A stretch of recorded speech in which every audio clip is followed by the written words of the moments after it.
Alright guys, so let's try this again. I was watching the video that I had posted, I don't know, a couple of days ago, a couple of weeks ago or something, and it was horrible. So I apologize if that's what you had to watch. So I figure, I try this again, facing the phone the correct angle, and see if I can explain this a little better. But basically what I have a 351 Windsor block with 351 Cleveland heads, and they're 2-barrel heads, which essentially is kind of like the homemade Boss engine, which basically requires a specific intake manifold to be able to mate the two. This one's the Track Boss 351 Windsor, and it's actually from the original company that used to make them, B&A Ford Performance, from the 60s, so probably the main reason why I decided to do this build is because of this intake, which I had researched about it, and so I thought it was cool. Usually it's used with the 4-barrel heads, more like a track oriented setup, but because I street mine, I decided to go with the 2-barrel heads, and I've already done the headers and everything, so I'm not messing with it again. But what I was trying to explain on my last video, which was horrible, is the modifications needed for the heads and the engine block in order to make the two work. So what you have to do, and there's an article that Motor Trend put out, it's called 351 Clevor engine. So you can look it up and see these pictures and stuff, but I'll explain to you real quick. This requires you to use intake manifold 7265 from Metalbrock. And the reason why is you have to modify some water ports on the heads. You have to seal the original ones, which this is the stock 2-barrel heads. Let me show you.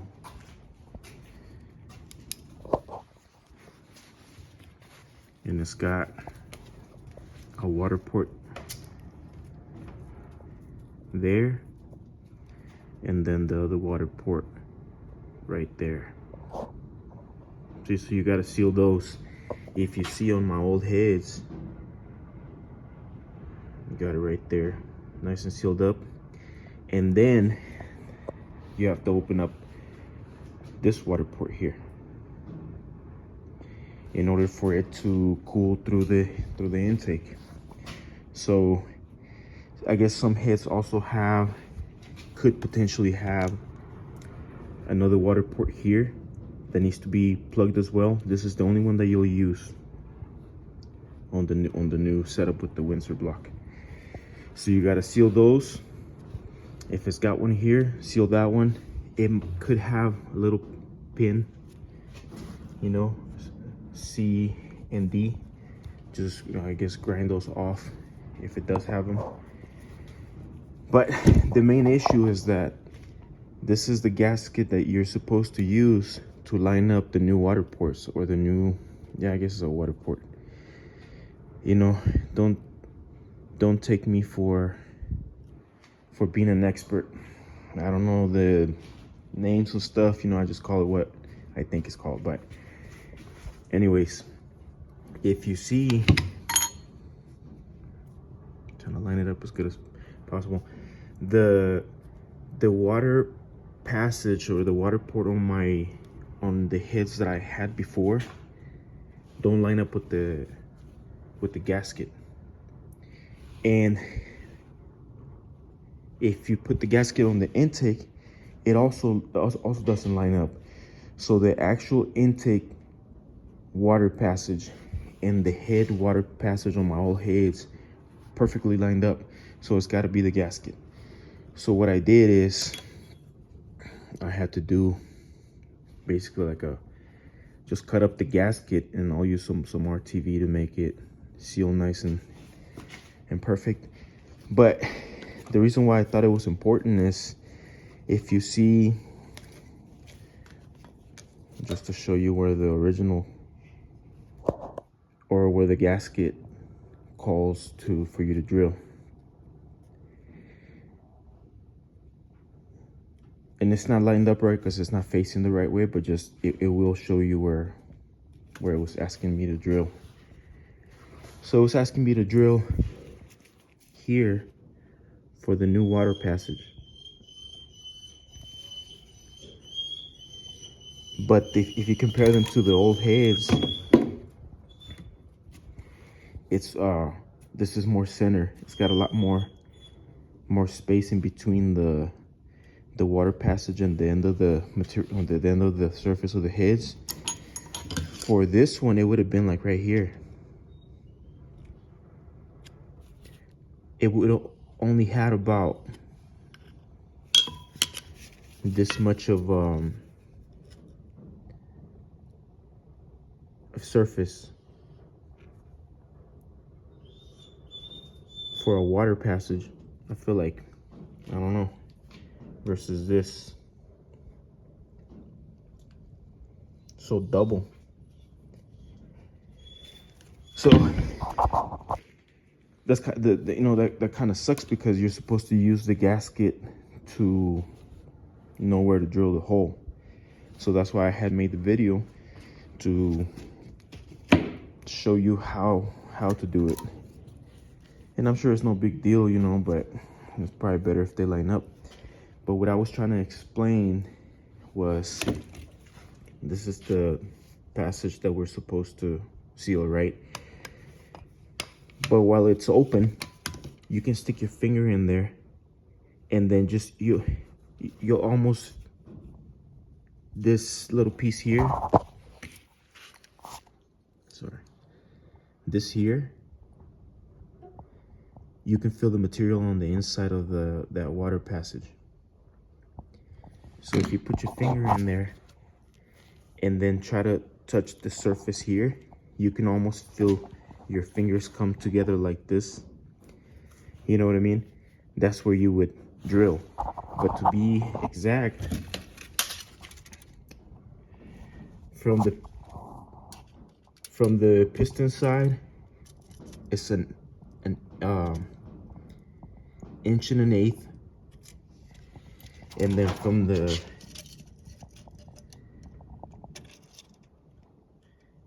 side, or from the front of the head, sorry, from the front of the head, is 3/4 of an inch.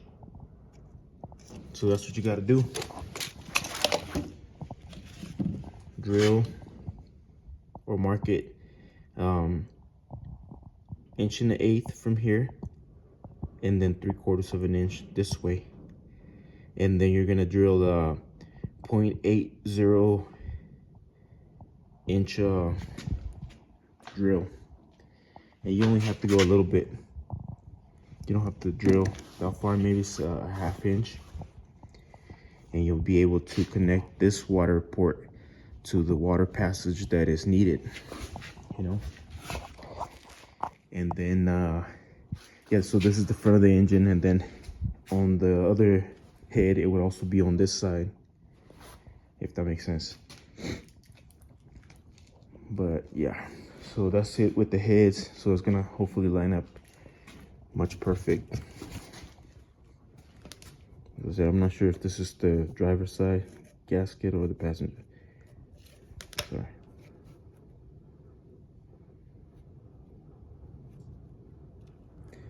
So that's why this doesn't line up, because it should be, I'm probably using the other gasket. I'll show you if I can find it. So this is the gasket for this side, is that right? Yeah. And I'm kind of thinking like the gasket has two different sides. I recall that the side with this little plastic faces the intake manifold, so that could be wrong. I'm not sure. That's what I remember. But now the new water passage will be right on point and match the intake. I don't want to use a laser, but so I think that'll be much better with the measurements.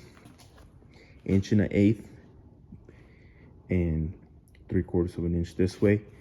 Drill 0.80 inch hole, and then yeah, and I think this is for this intake, but Edelbrock sells an intake that would also work with that. To do that Windsor Cleveland matchup. And then I guess talk about this again, so you don't have to watch the old video. That's probably just as bad as this one, you know. But like I said, I'm just doing this to try to keep record of what I've done to my car. You know, it's like I always pull up pictures and stuff, and I'm like, it'd be cool to just have a, you know, just from, so I don't have to store them on my phone, I guess. And if somebody can use the information, then good. But I'm not a professional. I'm just showing you how I'm doing it, not the right way to do it. So I'm sure a lot of you will see that for yourself. But on the engine block, you have to drill some water ports also, those 3.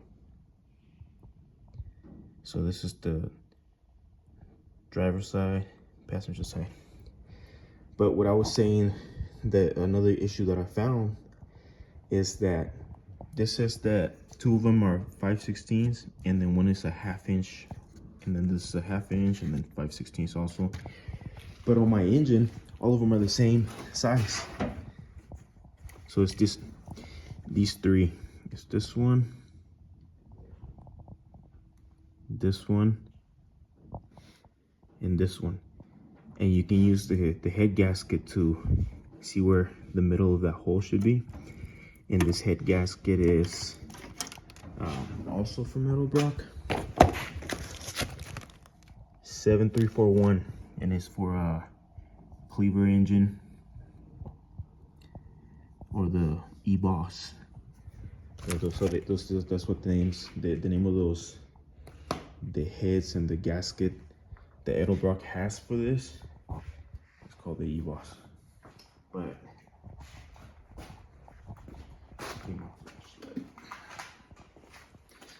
yeah, so on mine though, they're all the same size, and they're 7/16 of an inch. So that one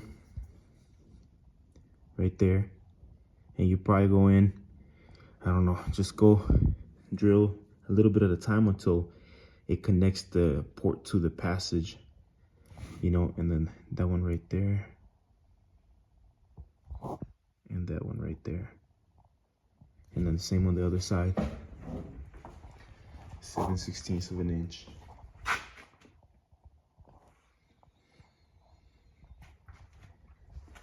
So what else? Yeah, so hope that makes sense. Not that a lot of people are gonna be wanting to do this, because it's not the fastest setup. It's just a cool, you know, it's cool that that intake manifold was created to be able to meet the 2. Because from what I know, the Windsor block is a pretty strong engine block, but the Windsor heads they're pretty bad. They don't breathe that well. They're basically just a little slightly bigger 302 heads. But the Cleveland, the 351 Cleveland has great breathing heads, especially the 4 Vero that has massive intake ports. So it's like the best of both worlds, you know. But because they're different size deck, or you know, the size of the engine, from the 351 Windsor, to the 351 Cleveland, you require a special intake manifold. And this company stopped making them. They went out of business or something. So they're very, very rare to find. But I happened to come across one like 15 years ago. I had this engine in this car for probably over 13 years, beating the crap out of it. And it wasn't until recent that a valve broke on me. And then it hit the face of the piston, but stayed in place, thankfully. But then I guess because of that, the heads, I'm not sure which head it was, but like the inside of this cracked a little bit. And then I tried to repair it, but I just don't trust it, you know? So I got another pair of Cleveland heads, and since they're stock, I have to do modifications that someone did a long time ago, you know? But the reason I trust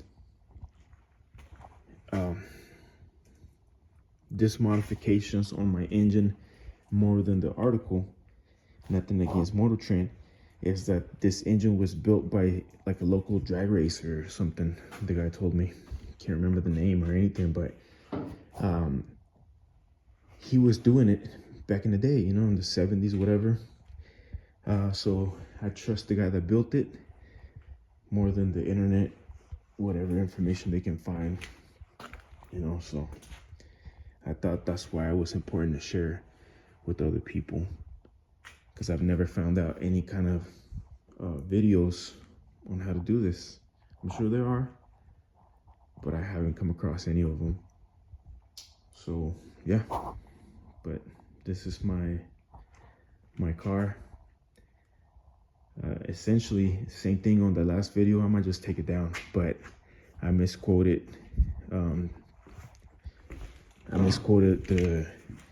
the experimental Shelby that I was talking about. So there's a 1967 and a 1968. There's only two of them. Shelby coupes. They were called the experimental Shelby GT500. It was a 67 red and like a hornet green 68. So I thought that was pretty cool because they're like a one of a kind.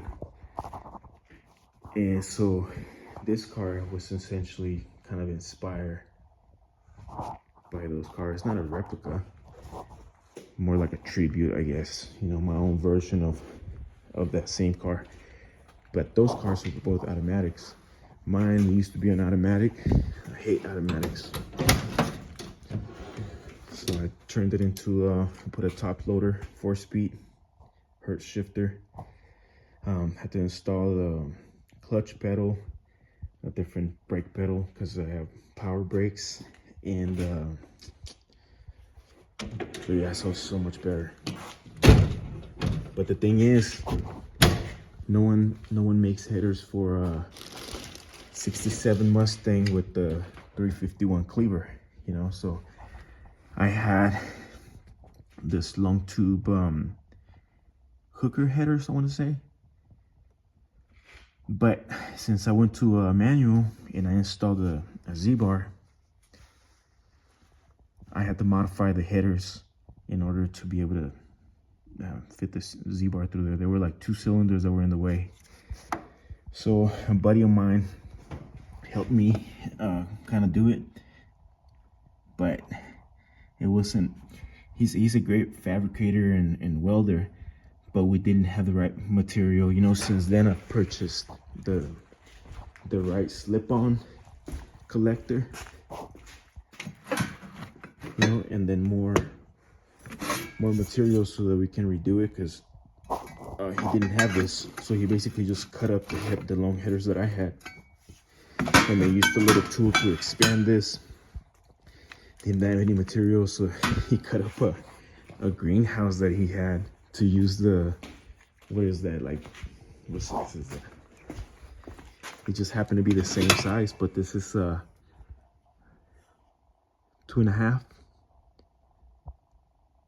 1 3/4 tube.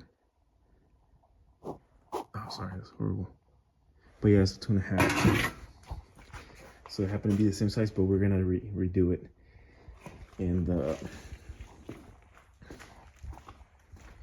but that's why I don't want to mess with getting 4-barrel heads, because then I have to redo this, and that was so much work. And it's like the slip on with the springs, but I might do it with bolts, so I don't have any exhaust leaks. I might put a new cam before I put it back together. I'm gonna be replacing gaskets, oil pan, timing belt, just a bunch of different stuff that I got. Front main seal. I'll put a new water pump. You know, just get it, and then clean up the electrical a little bit, even though it's pretty nice. It's got all new painless wiring system. But one last thing that I want to talk about, and this is regarding my car. I'll let you care, but pretty much my car, what the goal was to make it into like a prototype, and then make molds out of it, and be able to sell those molds to other people that have a 67, 68 Mustang, and they can, you know. But I just never got around to it. Right now it's all sheet metal, except for the hood is carbon fiber, and the trunk is fiberglass. That's the original hood. It was supposed to look like this instead of just an open. But the thing is, it's a long story, but I'll give you the short version. But the base of this air cleaner, this here, belonged to my good buddy that helped me with the headers, you know. And then he got this from an old friend who was my boss. So I gotta put this on my car. You know, it's just an honor just to have it. So I don't know, I just thought that was cool. So I wasn't gonna get rid of this. So I'd rather cut up the hood, or even run without a hood if necessary. But it looks pretty cool sticking out of that hole. You know, maybe one day I'll make a different version of the hood that's a little higher, and then it can clear the air cleaner, you know. But the goal is that all this, which was extended, it was extended probably 3.5 inches, 4 inches. So the whole front end is a one piece. Let me see. I keep losing this flashlight. Anyways, you can kind of see how the front is extended. It's got 2 big grills. And then custom side scoops. Non-functional because of that window, but in the future I will be able to put some ducts or something that can go to the rear brakes. But this car doesn't go that fast. I don't need brake cooling. But all this is going to be carbon fiber. I want to extend those flares, make that out of carbon fiber, the door out of carbon fiber. So essentially, like, this would be my version of the experimental Shelby coupe, but this is going to be the 1967 Shelby GT351c, and the C can be for the Clevor engine or carbon fiber, because it'll be mostly carbon fiber. And I love composites. I used to be really into sheet metal. That's why I did all that modifications to the hood. That's all sheet metal. And then to the front of the car. But then I don't have that much money to upgrade my horsepower, so the easiest way to get some better performance is to, you know, get rid of some weight. So that's what I'm doing.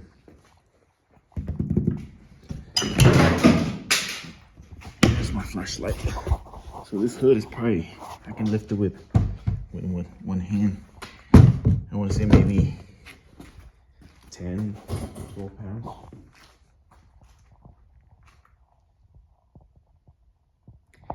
And the reason it looks like that, I still have to do some surface, some sanding, and then clear coat it or wrap it. I don't really care for whether it looks like carbon fiber or not. I was thinking if I paint this kind of like the Shelby, the Hertz GT350, that's like a black and gold. I was thinking that maybe if I do that, it'd be cool to show the carbon fiber and then do the gold stripes and then just expose carbon fiber like a matte, you know, clear. And this will be, that would be the color, you know. What else? But yeah, hope this sounds a little better. I think I was muffling the microphone on that last video. And like I said, I might just take it down. But I felt that it was only right to just do the video again and try to do a better job. Even though it's late, I'm tired. So just put the kids to bed and it's like, I don't know, 11 o'clock at night. It's not that late, but I'm tired. Sorry. I really can't get it to line up. It sounded heavier than 10 pounds, but I promise it's 10 pounds. What the hell? What's in the way? Nothing.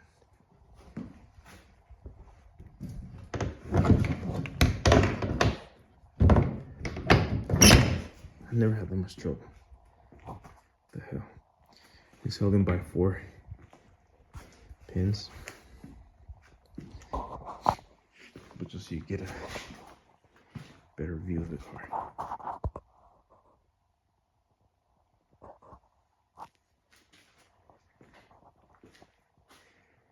'67 Shelby GT351c.